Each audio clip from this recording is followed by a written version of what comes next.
Monday morning today. Almost spring. Maybe today's the first day of spring. I don't know. Today is the 20th of March. I don't know if it's today or tomorrow. It doesn't really matter. I always thought it was the 21st. But I recently discovered something pretty cool that I didn't think would be all that big of a deal.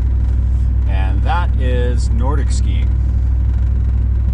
You know, this winter the bike shop stuff kind of slowed down, and so I had to make a choice: shrink or grow. I couldn't keep my bike shop the same size and just keep going. I mean, it just wasn't working. So I would either have to downsize my overhead and just do less, or take on more business ventures and grow.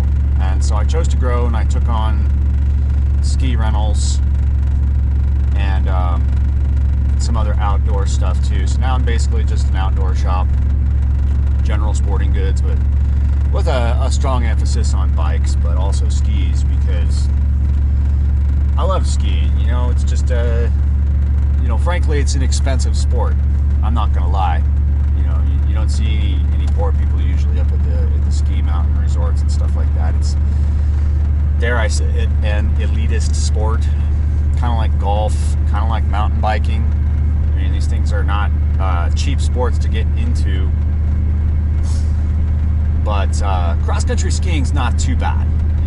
First of all, the equipment is less expensive than alpine skis, so you can pick up a brand new set of Nordic skis, you know, for like $500 or $600. At least you could last year. We'll see what happens this year with inflation and whatnot. But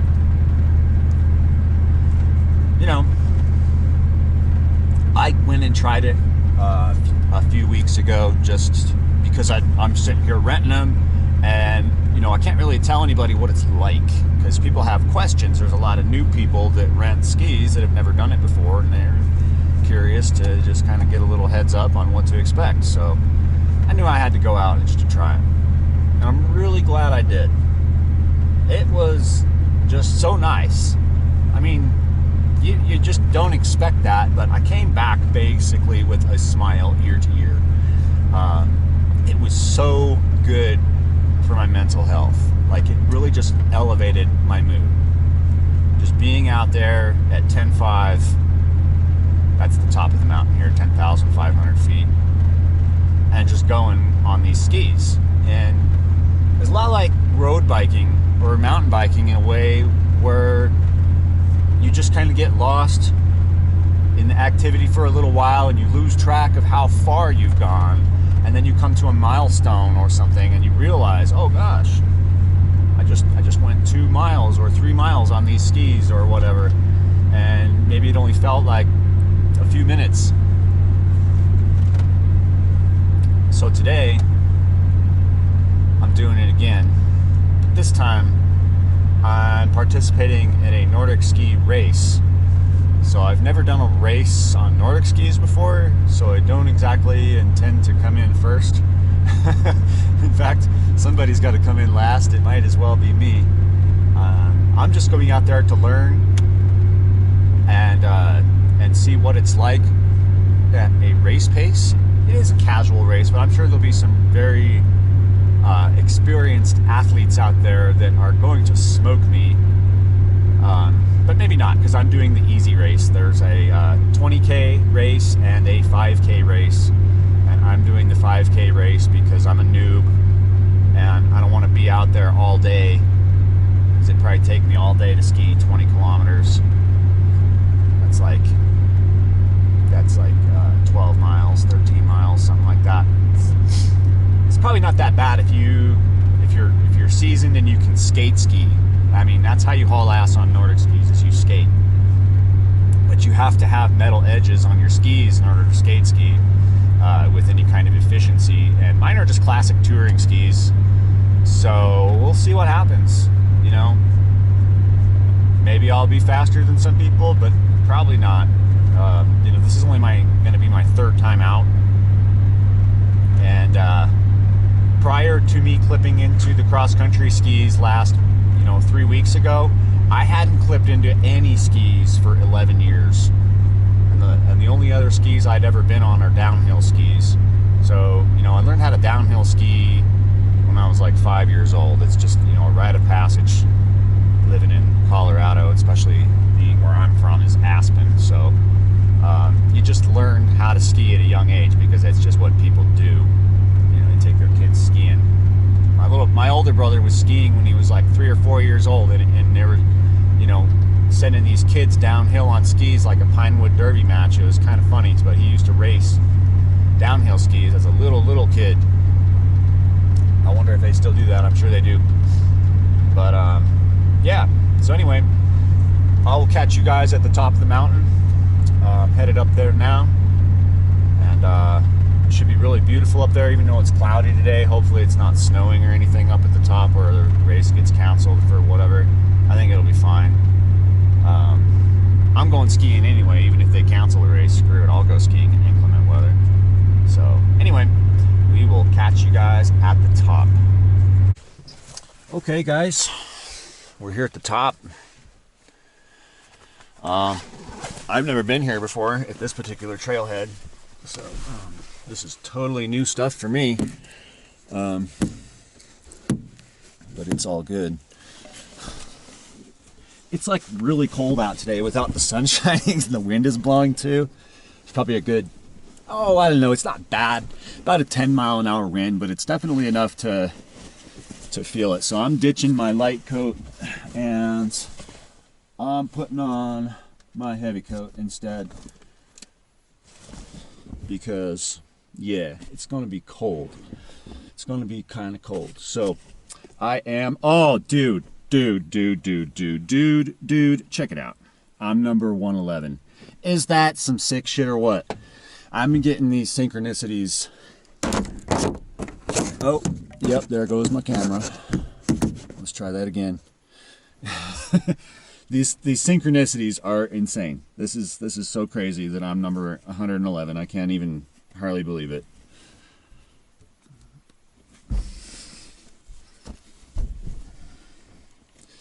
So yeah, this is crazy. Oy. Racing bibs, eh? Fucking A. So let's see here. I'm gonna have to lose some things in my pack here, like that I'm probably not gonna need. I am gonna bring a few things, but I'm gonna ditch a lot of it. It's like my breakfast burrito can just stay out here and get cold. I'm gonna bring 1 jug of water, and that's it. Just 1 jug. I basically want to have room. Oh, there's the dang gloves that I was looking for before. Okay, sweet. So gloves and a banana and a PB&J in case I bonk out there, which I don't really expect to bonk, but having never done a Nordic race like this before, anything's possible. So they're about to start in like 5 minutes, so I need to get my ass over there, but I'm just kind of gearing up first. I've got my extra mittens here. And it is chilly. Like, I'm gonna have to really I'm sure like once I get going I'll be sweating, but I like to start off with some good layers, you know. So yeah, okay, we got my hat. The only thing I really don't have here, like I'm gonna cover my ears up with my bandana and go from there. So yeah, gotta put on my boots, and I gotta hurry because they're gonna start without me. Grab my skis.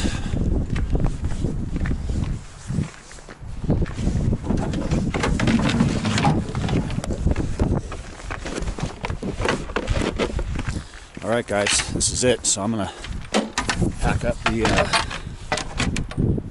stuff here, put my camera up, and we'll catch you guys at another point. Peace out. Okay, so I just finished. Okay, had me a little hot chocolate. Finished my race, dead last. Dead fucking last. I'm pretty sure I'm the only one that was on classic skis, though. maybe one other guy, and he still kicked my ass. But I had a good time. It's always so much fun. It's just really good exercise. I mean, it just works your entire body.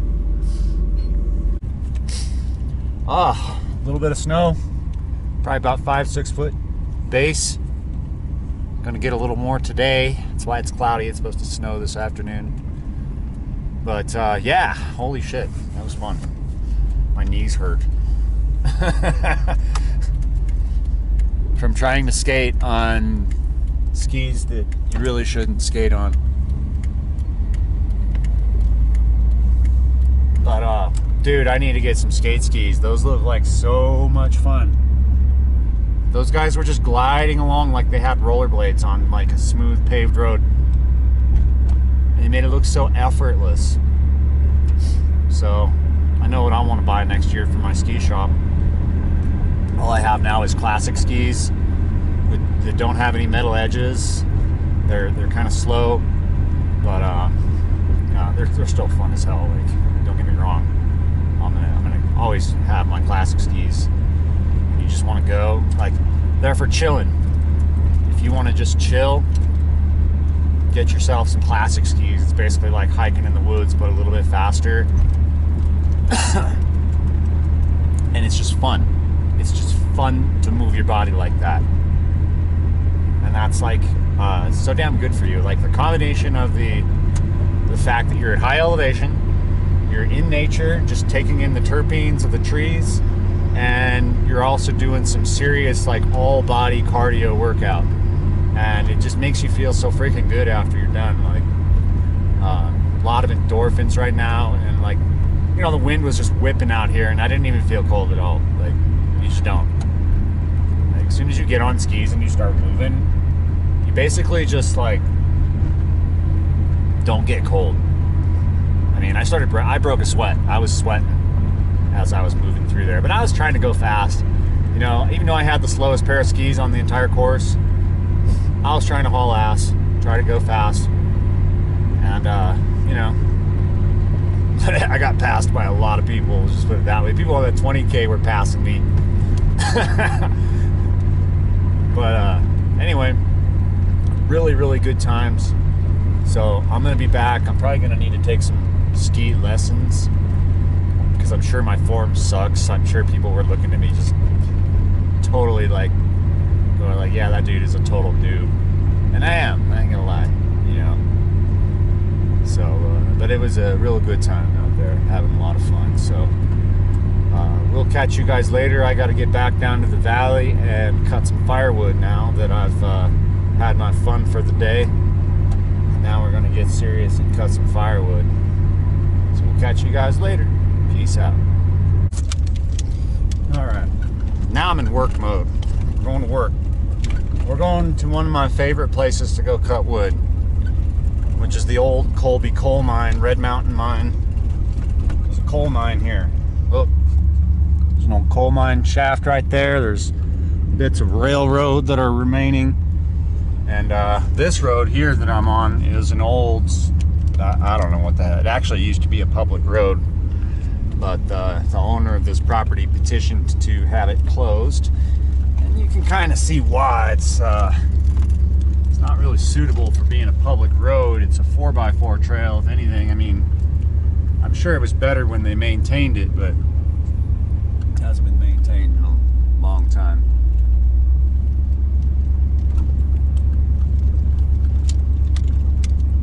So yeah,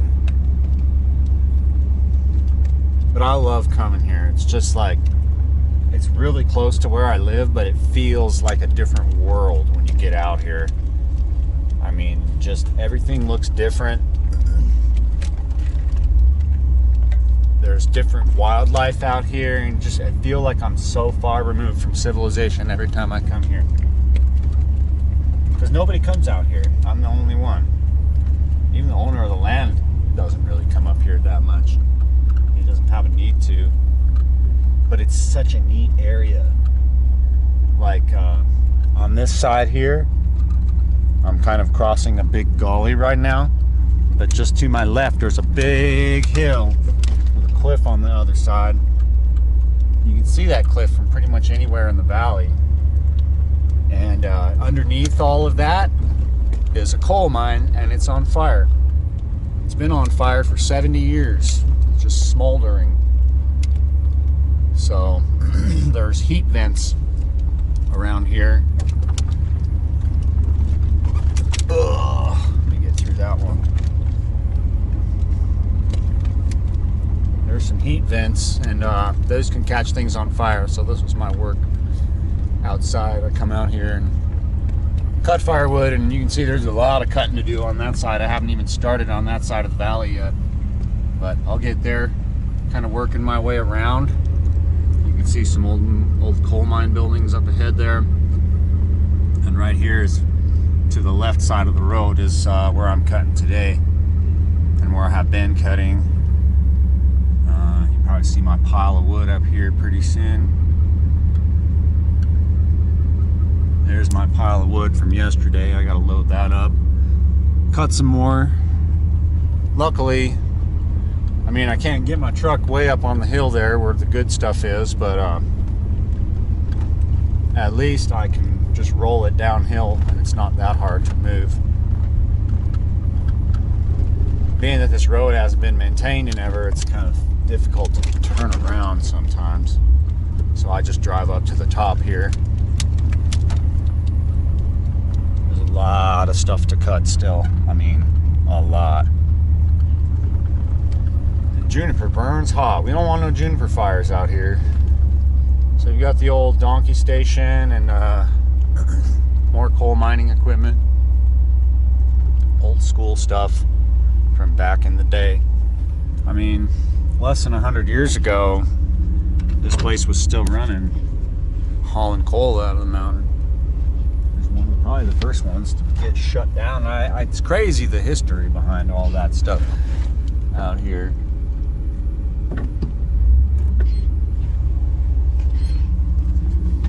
Like the fact that there used to be a railroad here, and now there's no traces of a railroad except for a few scraps on this guy's place.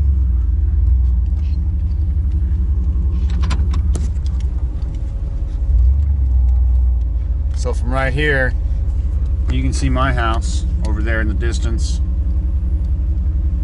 So it's kind of weird. It's like maybe a mile away. There you go. Yeah, who's that? Do I recognize that truck? No, I don't.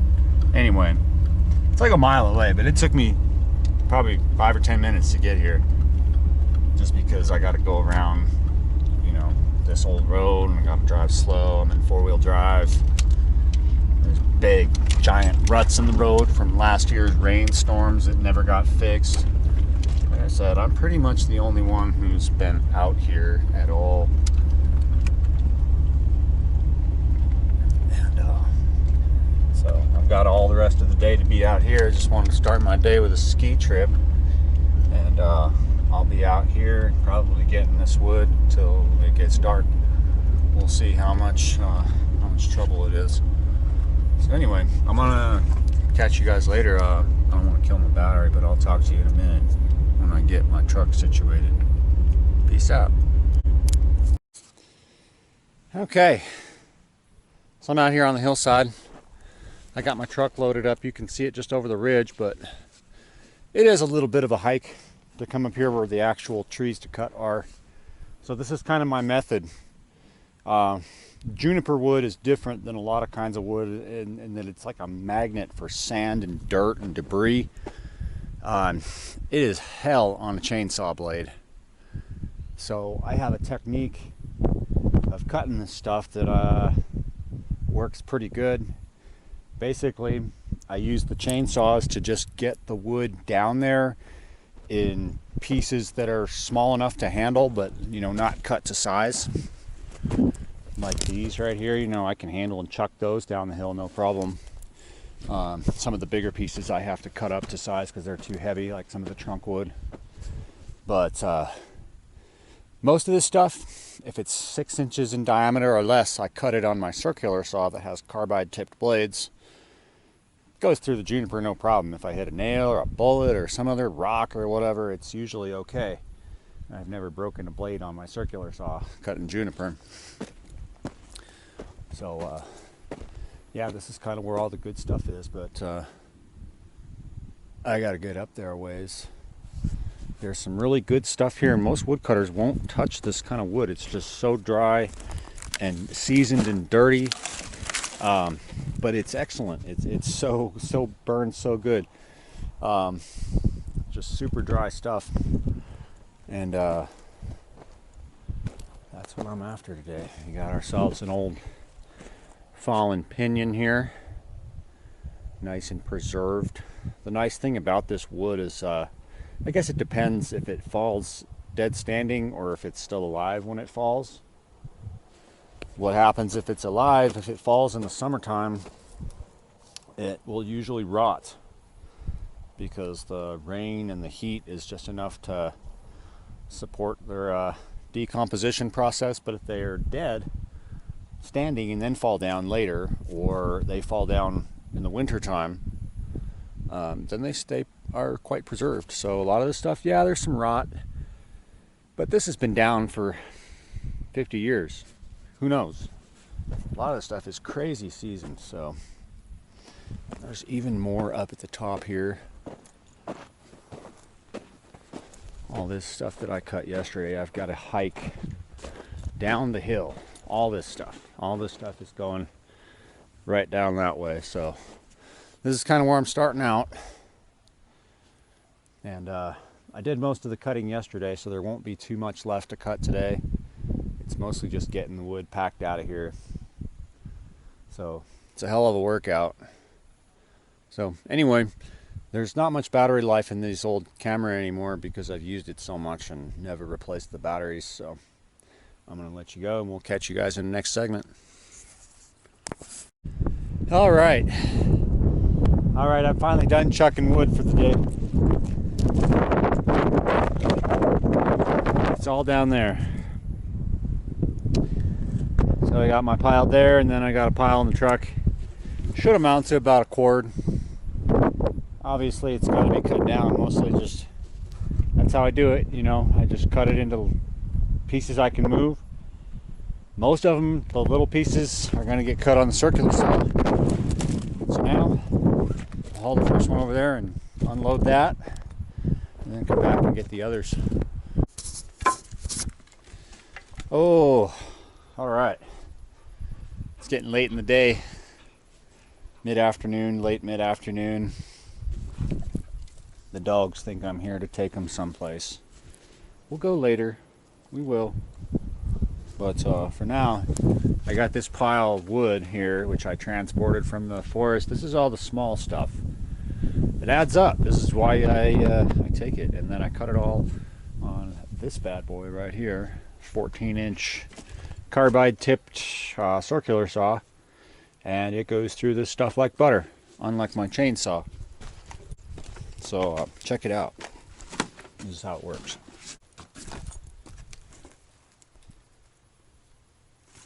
I bypass all the safety shit.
So you can see that it blasts through a decent amount of wood in a rather short period of time.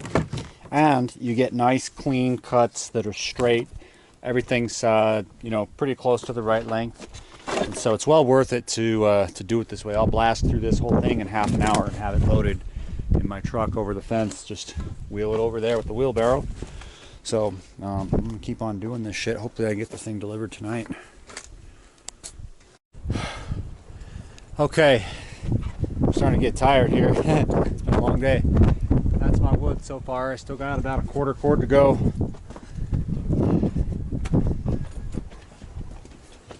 Get myself some water real quick.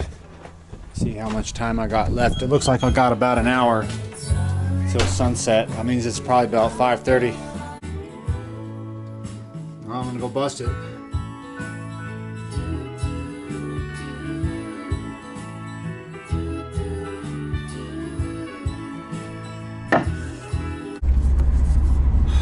I don't know how I did it, but I did it. I got a cord in the back and it's only about 5:45.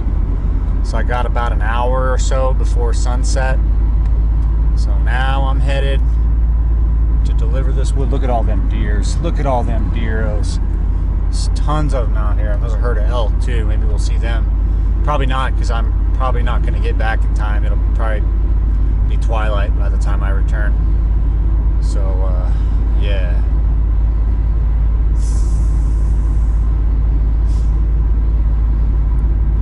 So yeah, this is just what I do on a Sunday, guys. And I wanted to say thanks to all of you who are subscribed to my channel. I just hit 1,000 subs.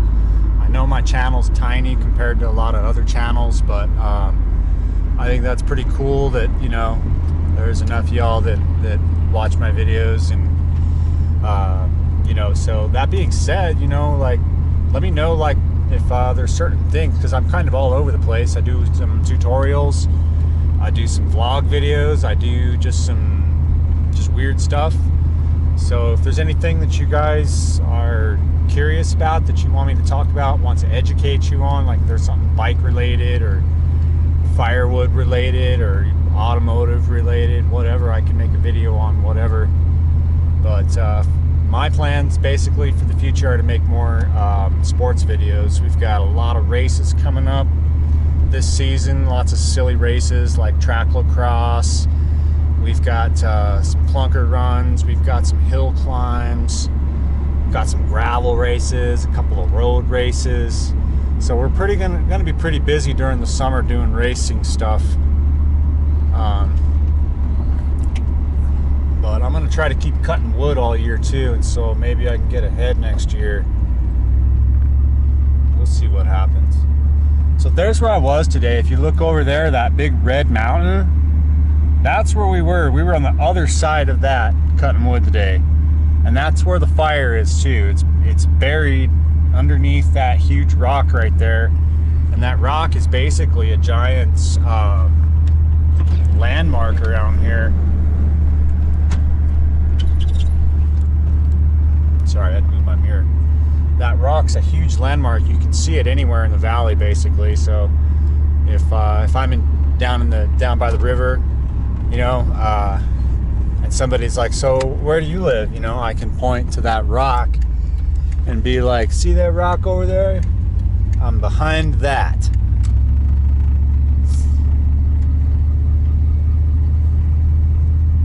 So yeah.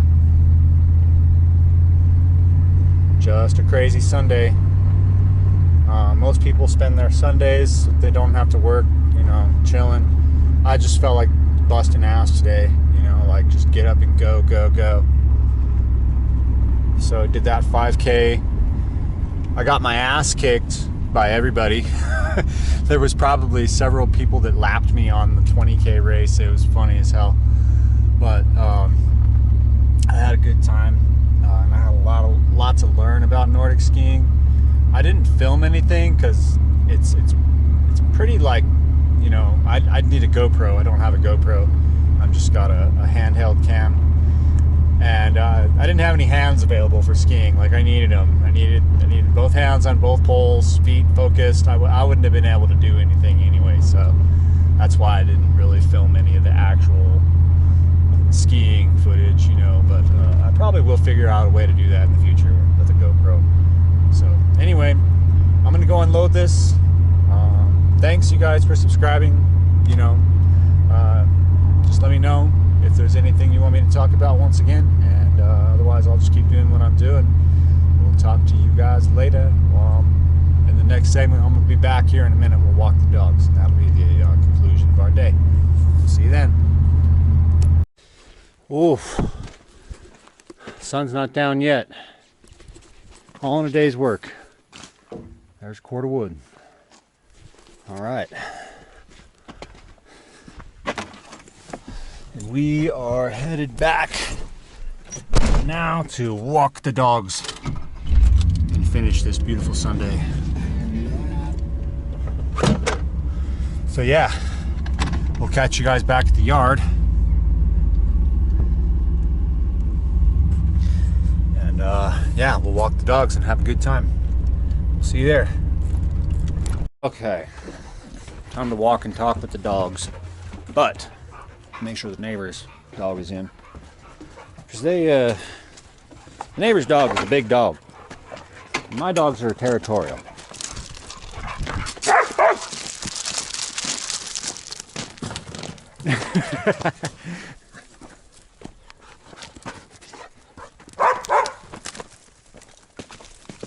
Yep.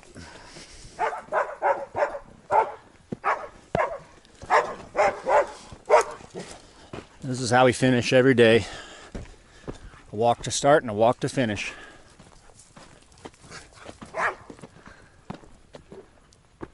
They have such a good time.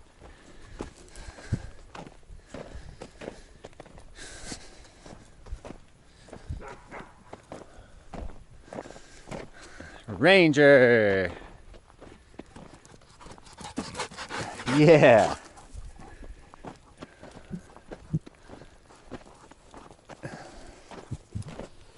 Oi!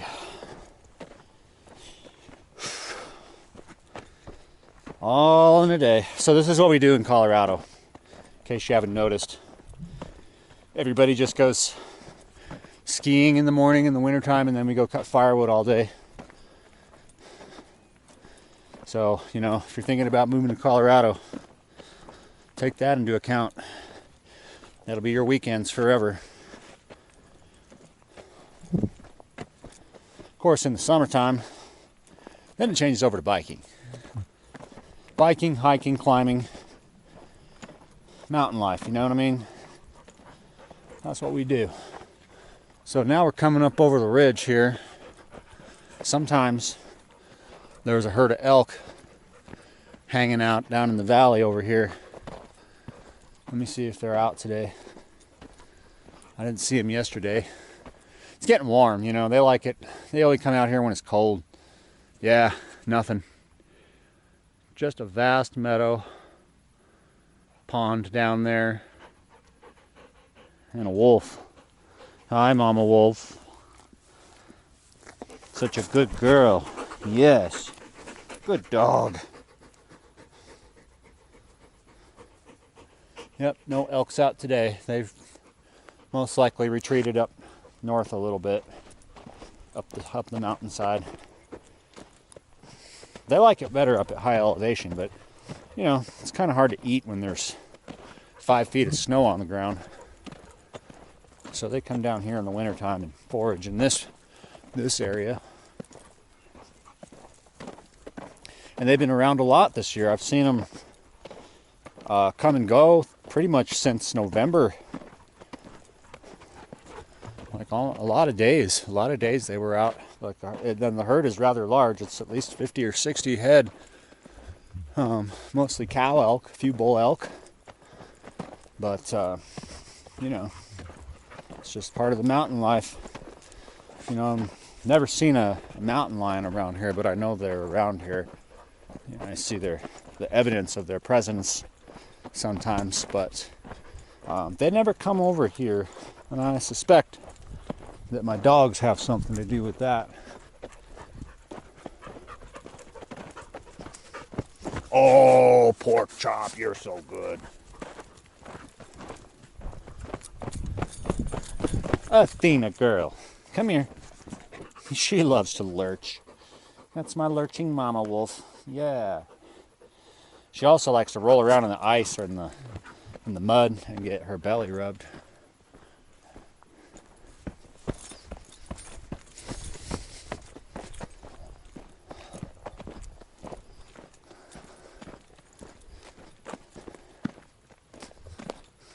Yellers, no dog adventures. Hey! God damn it. The dogs are trespassing. It's okay, they'll come back. They're just, they're a little antsy because I kept them in all day and I was home. They're used to walking immediately when I get home. Come on, Spike. Baby, Athena, you guys don't need to be out there. Only one dog is consistent with our walks. But Spike will come back here soon. He should anyway. They won't be out very long. The sun's about to set. But the thing is I can't leave him out, you know, because the neighbor's dog is it's a threat. You know, both of them are a threat to each other. I don't want there to be any fights because you know, my dog's ganging up on him could kill or hurt him, and he by himself could kill and hurt my dog. So it's not a good thing to let him at it. We've already broken up one fight. It wasn't fun. Come on, Spike. Ooh, that sunlight's nice. Oh, hey, there's the elk. Look at him. Now you can see him plain as day. Holy shit. Yeah, there they are. I don't know how well they're going to show up on camera, but all those little white dots out in the meadow, about 50, 60, 70 of them or so. Yeah, and that was actually where we were cutting today.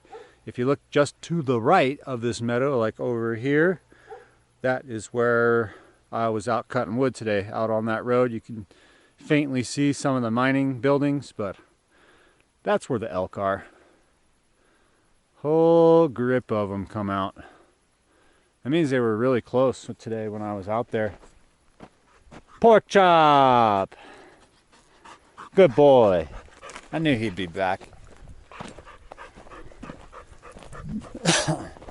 What a great end to the day to see the elk herd out there like that.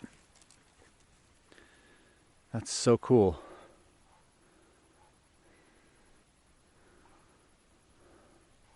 And so yeah, those elk have just been hanging around. They haven't really left like more than a 5 or 10 mile radius from here. They've just basically been hanging out all winter. Pretty sure my neighbor was hunting one of them. I don't know if he got one or not, but he had a property tag.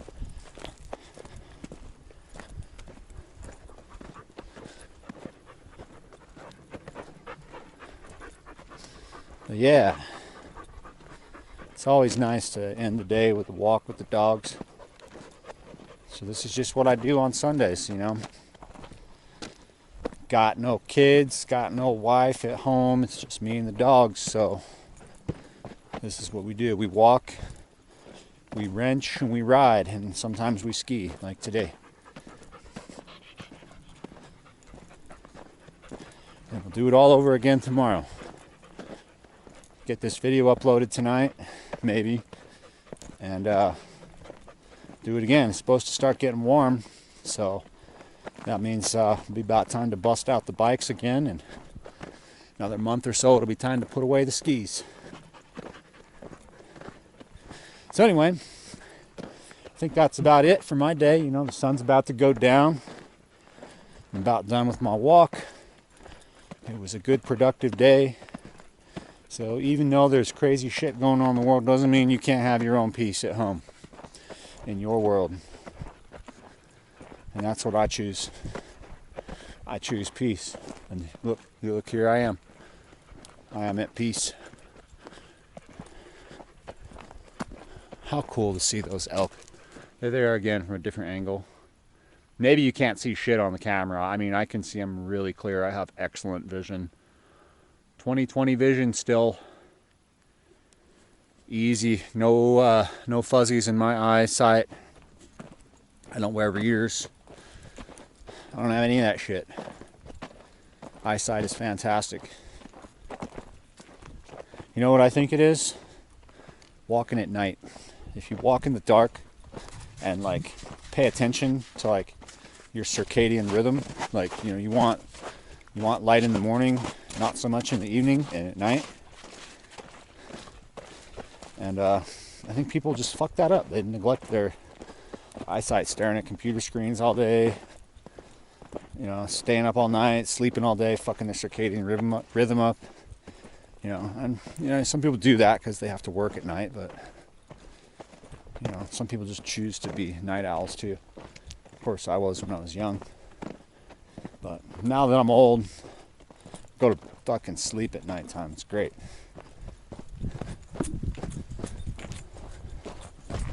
All right.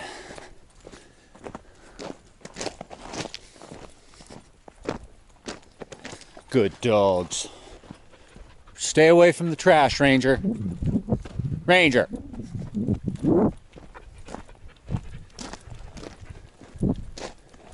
I want to see if the other two dogs have returned from their dog adventure. Not yet. I want to call them in. I'll deal with that later. At least we got two. Not as worried about the big dogs. It's these two crazy ones that I'm mostly worried about. So, anyway, you guys have an awesome day. We'll catch you in the next video. If you haven't subscribed, go ahead and please do. But if you have, thanks for subscribing and helping me hit my 1,000. That was cool as hell. So anyway, we'll see you all later. Peace out. Good night.